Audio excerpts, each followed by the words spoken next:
Să mă spăl ea, deja m-am spălat pe dinți. Asta e Costea, nu l-am văzut niciodată așa. Costea e un bărbat macho. Da, Costea s-a schimbat. Ce ziceți, băieți, e bine? Ar trebui să port asta.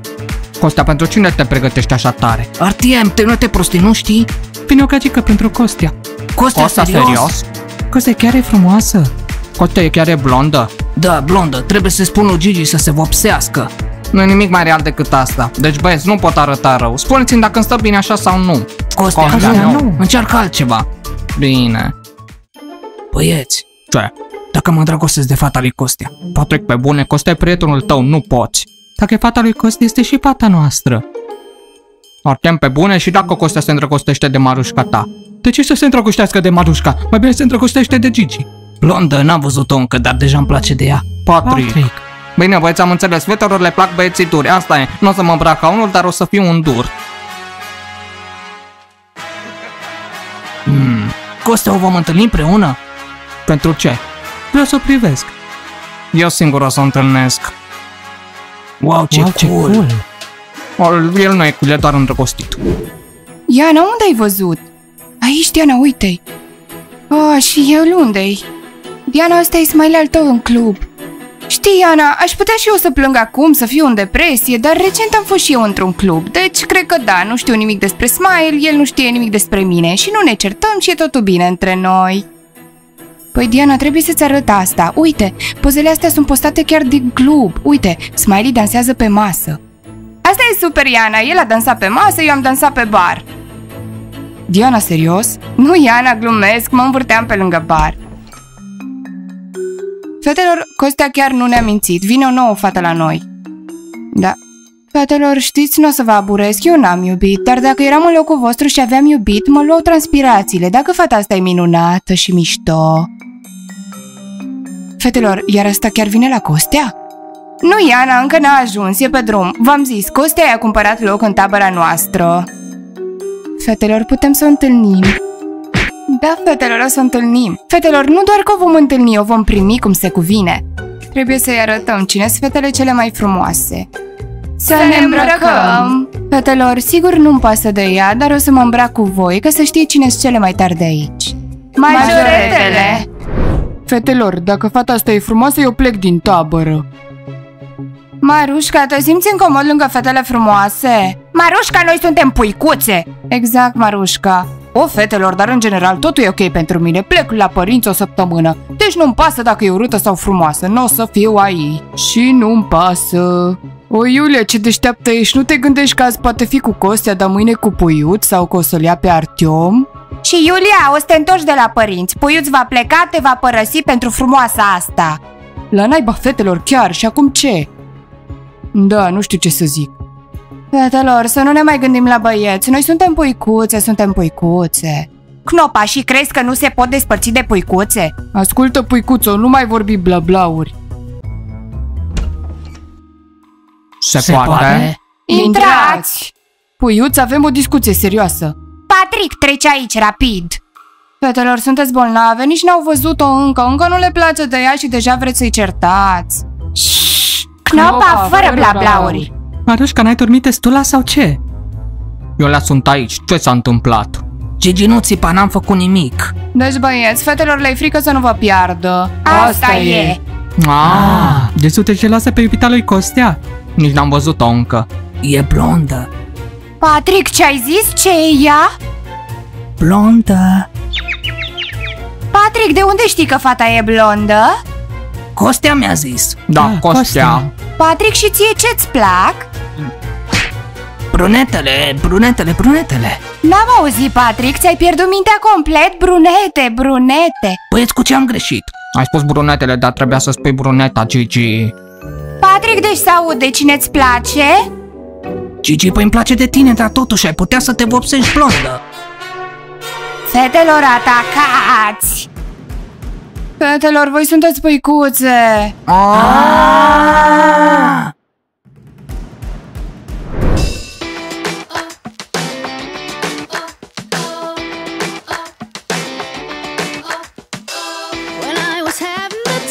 Fetelor, cred că nici nu trebuie să ne chinuim deloc. De ce să ne pregătim? Oricum suntem cele mai tari. Diana, mai bine în siguranță decât să regretăm.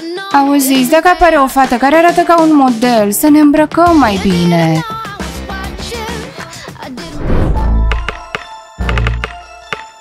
Fiu, băieți, însuși ne putem relaxa, să avem un teren normal de antrenament. O să mergem mâine? Normal, mergem, dar numai să mă lase Lealea să merg. Oricum, deja a ruginit tabăra asta din 10 triple, doar 6 marcate. Eu sunt bine, am făcut 10 din 10. Probați, de ce te lauzi degeaba? Mereu calci pe linie. Am aruncat de la mijlocul terenului. Tu doar ai trișat, asta ai făcut. Să nu îndrăznești, o să ieși afară. Oh, Costea! Costea, de ce faci cercuri? Nu ai nimic de făcut? Costea, aștept pe cineva? Nu e treaba voastră, mergeți unde aveți de mers. Apropo, băieți, cât e ceasul? O secundă. Costea, e ora 8 seara. 8 ore la naiba, trebuia să fie deja aici. Serios, Costea, spune, pe cine aștepți? Băieți, știu pe cine așteaptă o fată. Oh, Costea, aștepți o fată. Băieți, plecați de aici, poate ajunge în orice moment, nu vreau să fie dezamăgită când intră în tabără. Haideți, băieți, să mergem, fata vine la el acum. Ce fată, sigur inventează. Nu, pe bune, majoretele au zis că vine o blondă. Păi, Costea, ne faci cunoștință cu blonda? Plecați de aici, altfel vă lovesc cu mingea. Fata nouă! Ai auzit ce-o zis? Nu cred. Nu, basketbaliștii. O, rataților, de ce stați degeaba? Cine va curăța cartofii? Și ceapa? Ați auzit? Ar trebui să curățăm cartofi. Și ceapa? Altfel rămâne fără cină. Băieți, stați! Fetele îi păzesc pe băieți ca să nu se îndrăgostească de fata nouă. Acum înțeleg de ce e Costea speriat.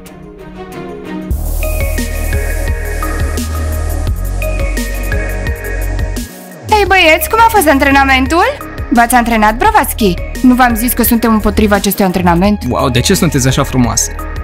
Iana, când te-ai aranjat așa? Leale, de ce ești așa frumoasă? E prea târziu pentru antrenament. Băieți, noi de fapt mereu suntem frumoase. Sau ați uitat că suntem majorete? Și majoretele nu sunt înfricoșătoare. Ați înțeles? Asta e pentru că vine fata nouă. Diana, nu te îngrijora, vine la Costea, n-ar trebui să fii geloasă. Nu te îngrijora, Iana, ești cea mai frumoasă. Lealea, sunt monogam. Auziți, majoretelor, nu o să fiu în tabără o săptămână, vreau să știu cine vine. Și eu vreau să văd. Fetelor, luați-o ușor, sunteți păicuțe. Ați auzit, ratatele se întreabă cine vine la Costea. Auziți, am o idee, să vedem de la garaj cum își întâlnește Costea, iubita. Da, o idee bună, Costea e un burlac etern. Probabil când o să-și vadă iubita o să zică bună! Brovaschi, chiar nu-l cunoști pe Costea. Deci mai puțină vorbă și să mergem să o vedem pe fata nouă. Să mergem să vedem! Unde mergeți? La naiba, dacă nu vine, i-am cumpărat bilet, asta ar fi așa rușinos. Dacă nu vine, toți o să râdă de mine, eu o să-mi fac bagajele și o să plec din tabără.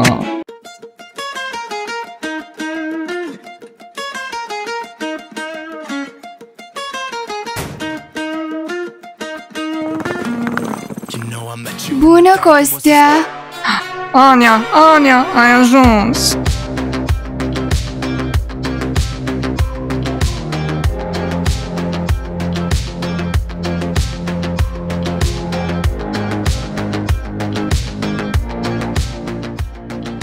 De ce ne-ai ajuns? Ți-e foame? Mi-au dat mâncare în autobuz, nu mi-e foame.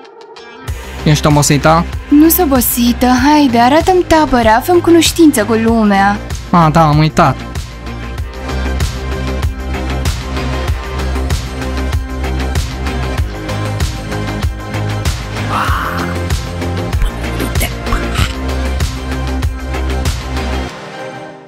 Chiar e înaltă și slabă.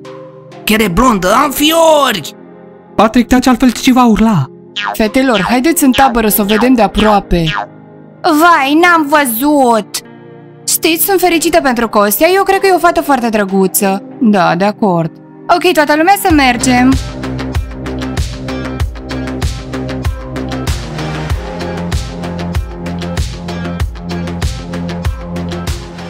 Asta e tabăra noastră. Bună! Și astea-s majoretele. Bună, majoretelor! Bună! Și noi suntem ratatele, bună! Gigi, noi suntem puicuțe, nu-mi face comunitatea de rușine. Bună, ratatelor! Mai bine să nu te uiți la ratați. Și cine sunt băieții înalți? Ăștia-s basketbaliștii cei mai plictisitori băieți din tabără. Basketbaliștilor, noi vedem tot. Faceți cunoștința cu iubita mea, Ania, voi distruge pe oricine pentru ea, stați departe de ea. Poate cineva să-mi arate camera? Ania, nu mai e așa drăguță. Nu-i drăguță deloc.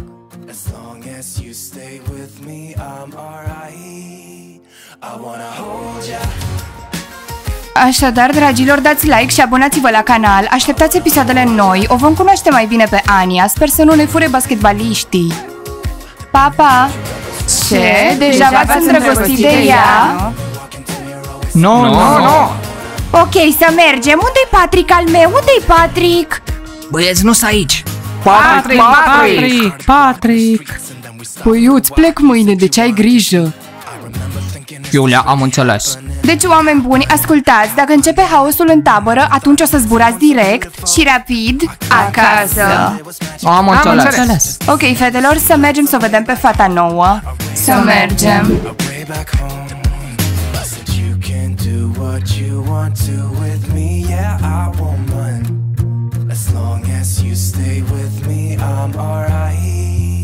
I wanna hold ya.